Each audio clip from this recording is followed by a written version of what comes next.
तो हम सबसे पहले अपनी बात करेंगे बुक कौन सी इस्तेमाल होनी चाहिए कि हम थ्योरी सब्जेक्ट हो, जैसे कि मैं बिज़नेस लॉ वालों को ये गाइड करने जा रहा था।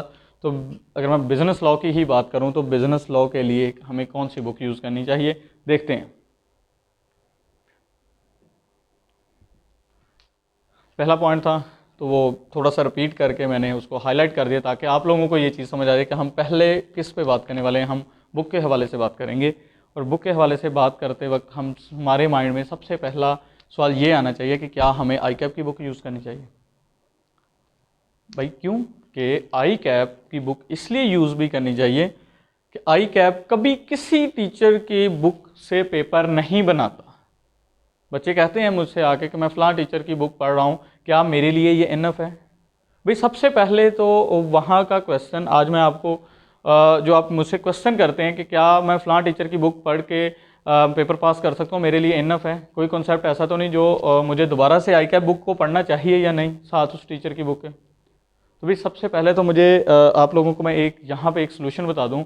अगर उस टीचर की बुक में 100% content is equal to I cap book है या ditto copy I cap book की है कि जो आपके रेलिवेंट पढ़ने वाला डाटा है उस बुक के अंदर मौजूद है, कम से कम जो आई कैप बुक ने जो कॉन्सेप्ट हैं, जो उन्होंने अपने कंटेंट के हवाले से जो चीज़ें आई कैप बुक में, क्या उस टीचर की बुक में वो चीज़ें अगर हैं तो कोई मसला नहीं, फिर वो बुक पढ़ें आप। तो हम जब यहाँ पे बात कर रहे थे क्या हमें आई कैप की बुक को पढ़ना चाहिए, भाई पढ़ना चाहिए। आई कैप अपनी ही बुक से पेपर बनाता है, वो किसी टीचर की बुक को पकड़ता नहीं है कि भाई मैंने अपना पेपर बनाना है, मैं फलां टीचर की बुक पढ़ूँ, मिस्टर ए की बुक पकड़ के उसको ओपन करूँ करके उसमें से पेपर बनाऊँ। नहीं, आई कैप ने जब अपनी बुक लॉन्च की हुई है तो आई कैप अपनी बुक से पेपर बनाएगा, किसी टीचर की बुक से नहीं। तो यहाँ पे मैं एक मसला भी बता दूँ, मैंने बता तो दिया आई कैप की बुक को आपको फॉलो करना चाहिए, लेकिन यहाँ पे डायरेक्टली अगर आई कैप की बुक को फॉलो कर लेंगे उसमें एक मसला आ जाता है।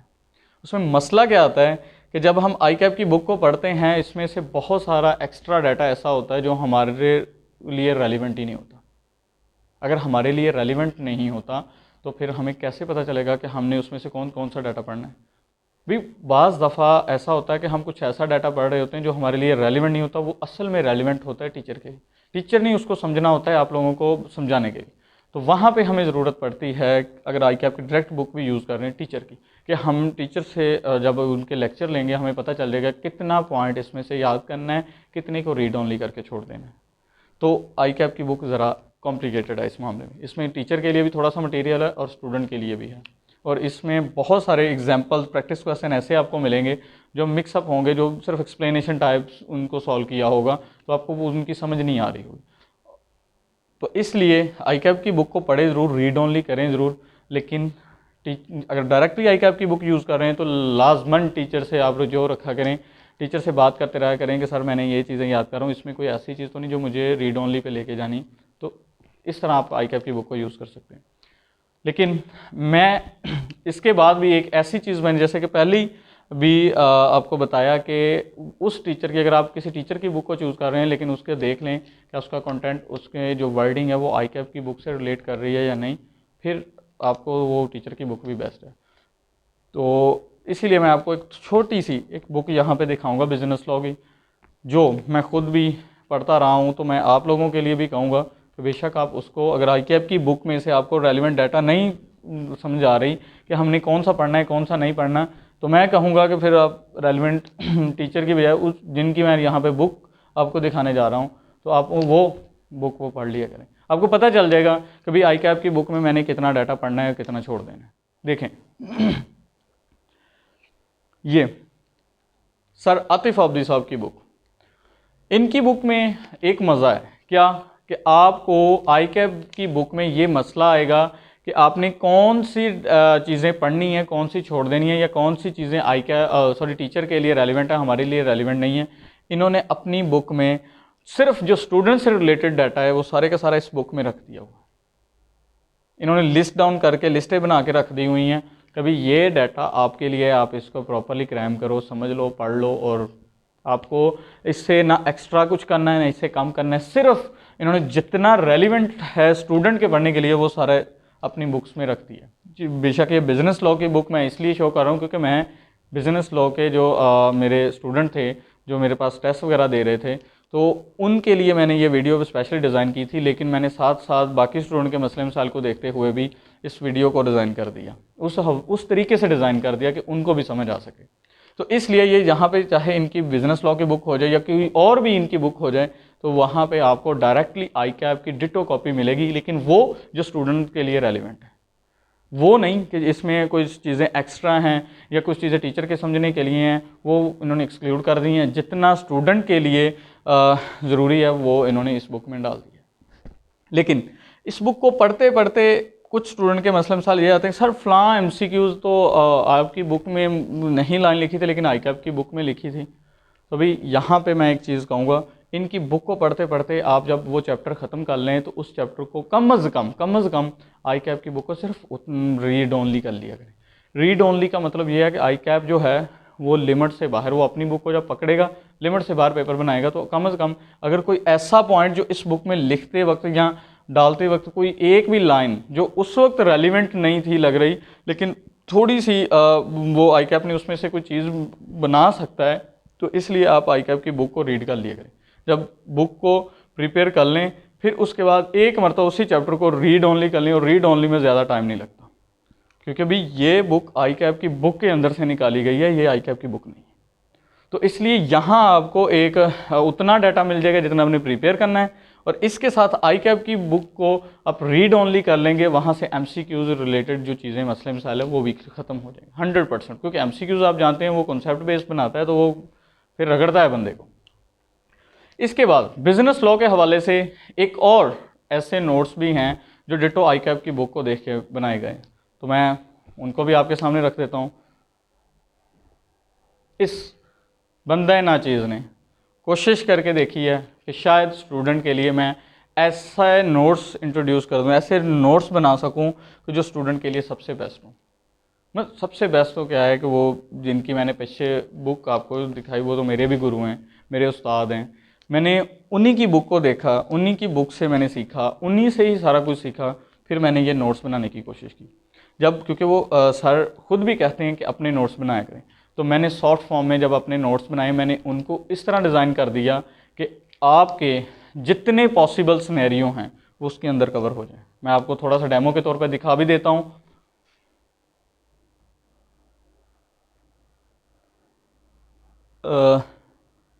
जी आपके सामने ये अपेयर, जी ये एक स्पेशली इस टॉपिक को क्यों मैंने चूज़ किया, किसी वो आप लोगों के क्वेश्चन होंगे मैंने शुरू से इस चैप्टर को क्यों नहीं चूज़ किया। इसीलिए क्योंकि ये एक ऐसा क्वेश्चन है कि जब ये पूछा जाता है बच्चे को पता ही नहीं होता कि मैंने क्या आंसर दें। ये मैंने अपने नोट्स में इसको इतनी खूबसूरत तरीके से डिज़ाइन किया है कि बच्चे का जितना पॉसिबल सिनेरियो हो, जो आई कैप में डायरेक्ट भी पूछा हो, किसी टीचर के टेस्ट में भी पूछा हो, तो आपको पता चल जाए कि इसमें से कैसे और किस तरह करके आंसर देना है। ये असल में शुरू होता है यहाँ से। ये चैप्टर नंबर 3 है, आई कैप की बुक का रेफरेंस दूँ, कॉम्पिटेंट टू कॉन्ट्रैक्ट। इसमें बहुत सारी ये देखें लिस्टें हैं, आपको पता चल जाना चाहिए कि जब वो आपसे कोई क्वेश्चन पूछ रहा है कि उसका इसमें से कहाँ से जवाब देना है। तो अगर हम देखें साउंड माइंड वाला, ये मोस्टली आपने मुख्तलिफ टीचर के टेस्टिंग सिस्टम में तकरीबन अगर 50 बच्चे टेस्ट दे रहे हैं तो उसमें से सिर्फ 10 बच्चे इस चीज़ को सही लिख पाते हैं, इसके अलावा नहीं, क्योंकि बच्चों को पता ही नहीं कि हमने क्या आंसर देना है। एक बच्चे से मैंने पूछा कि भाई ये वाली उसमें आपने बर्डन ऑफ प्रूफ बताना था, रिक्वायरमेंट में ये पूछा था कि किस बंदे पर वो बर्डन ऑफ प्रूफ होगा उसको साबित करने का कि वो पागल था या नहीं। उसने कहा कि भाई ये मुझे लाइन ही कहीं नहीं मिली, मैंने अपने टीचर की एक की बुक पढ़ी, मुझे ये लाइन ही नहीं मिली। तो मुझे उस वक्त अफसोस हुआ कि यार क्या कह रहा है, इससे बेहतर के साथ आई कैप की बुक को रीड भी करता। तो इसलिए आप जब इस तरह का क्वेश्चन आपके सामने आ जाए जिसमें साउंड माइंड और अनसाउंड माइंड की बातें चल रही हों, तो मैंने उसको अलहदा पहले एक प्रोविज़न डाल दी कि ये चीज़, उसके बाद उनके रूल्स डाल दिए कि कब वो साउंड हो तो कॉन्ट्रैक्ट वैलिड है, कब वो अनसाउंड हो तो कॉन्ट्रैक्ट वैलिड नहीं होगा। उसके बाद मैंने एक तीसरी, ये तो एग्जाम्पल हैं जो बच्चे अक्सर इस सिनेरियो में एक्सप्लेन करना शुरू कर देते हैं, ये एग्जाम्पल को एक्सप्लेन कर डालते हैं। तो भी एग्जाम्पल को वो अज्यूम करके एक्सप्लेन करते हैं, इसका फ़ायदा कोई नहीं। ये चीज़ को एक्सप्लेन करो, एक्सप्लेनेशन दो जितने वो करैक्टर यूज़ किए हैं उसने अपने क्वेश्चन में, तो ये चीज़ पढ़ लो और समझ लो इसको, तो ये काम आ जाएगी। इसीलिए मैंने इसको नोट के तौर पर अलहदा से रखा है साथ, कि बच्चे को पता चल जाए कि हमने अगर सिनेरियो सॉल्व कर रहे हैं तो हमें ये इतना हिस्सा अगर अच्छे से क्रैम किया हुआ है तो हमें समझ आनी चाहिए कि रेलिवेंट जगह पे इसको कैसे पुट करना है। तो इस तरह करके मैंने ये अपने नोट्स डिज़ाइन किए। मैं आप थोड़ा सा आपके सामने व्यू भी कर दूं इनका, ये देखें।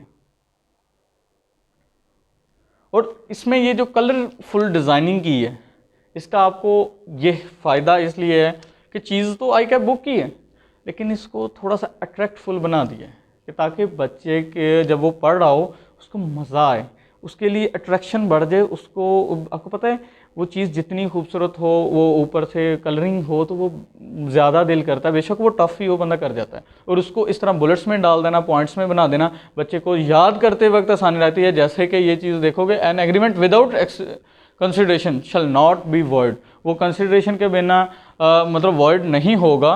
इफ़, क्यों, कब, कह रहा है कि जी जब promise to compensate wholly or in part, ये एक पॉइंट हो गया, ये सेकंड पॉइंट हो गया।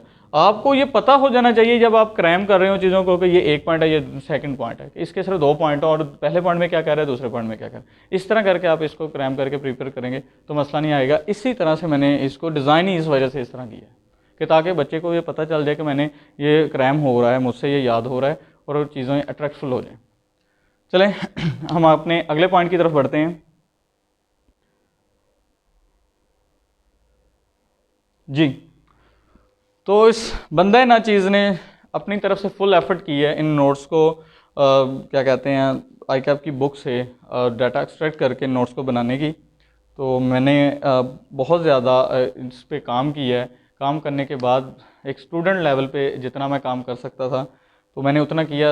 मैंने कहा कि जितनी अगर मैं सर्व कर सकता हूँ सी कम्युनिटी को, तो मेरे लिए क्या कहते हैं कि ऑनर की बात इस तरह होगी कि इसका अजर मुझे मेरा रब देगा, मेरा अल्लाह ताला मुझे इसका अजर देगा। इस चीज़ की कोशिश की है। चलें हम आगे बढ़ते हैं फिर।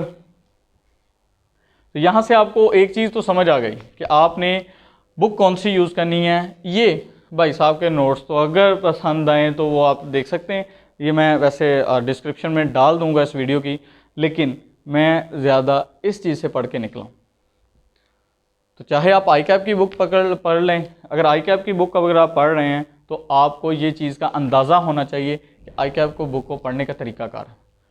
इसको पढ़ें, रेलिवेंट टीचर से रब्ता ज़रूर रखें, उससे जब आप उसके लेक्चर लेंगे उससे बातचीत करेंगे, सर हमने कितना प्रिपेयर करना है, कितना छोड़ना है, तो आपको पता चल जाएगा।